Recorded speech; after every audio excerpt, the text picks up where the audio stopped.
Reading through the Bible, Genesis 8. But God remembered Noah and all the wild animals and the livestock that were with him in the ark, and he sent a wind over the earth, and the waters receded. Now the springs of the deep and the floodgates of the heavens had been closed, and the rain had stopped falling from the sky. The waters receded steadily from the earth. At the end of the 150 days, the water had gone down.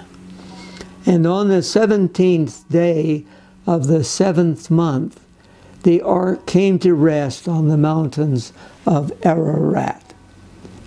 The waters continued to recede until the 10th month, and on the first day of the 10th month, the tops of the mountains became visible.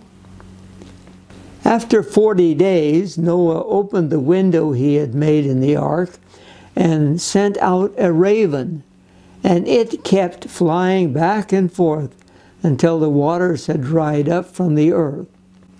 Then he sent out a dove to see if the waters had receded from the surface of the ground. But the dove could find no place to rest its feet because there was water over all the surface of the earth. So it returned to Noah in the ark. He reached out his hand and took the dove and brought it back to himself in the ark. He waited 7 more days and again sent out the dove from the ark. When the dove returned to him in the evening, there in its beak was a freshly plucked olive leaf.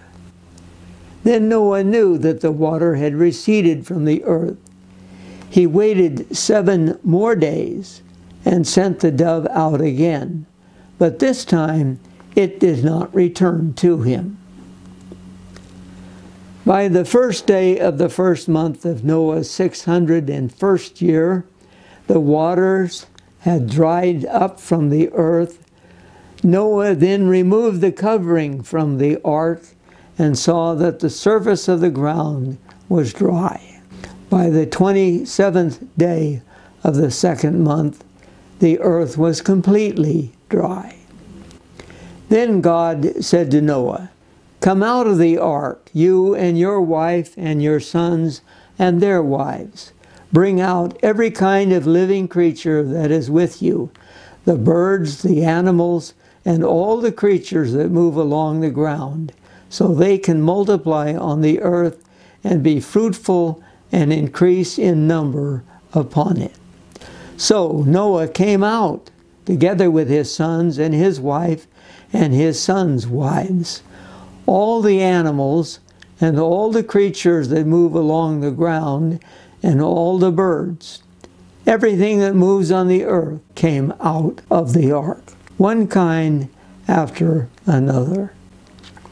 Then Noah built an altar to the Lord, and taking some of all the clean animals and clean birds, he sacrificed burnt offerings on it. The Lord smelled the pleasing aroma and said in his heart, "Never again will I curse the ground because of man, even though every inclination of his heart is evil from childhood. And never again will I destroy all living creatures as I have done. As long as the earth endures, seed time and harvest, cold and heat, summer and winter, day and night will never cease." So after the flood, Noah offered a sacrifice to the Lord, and noticed that it was from the clean animals that he offered the sacrifice.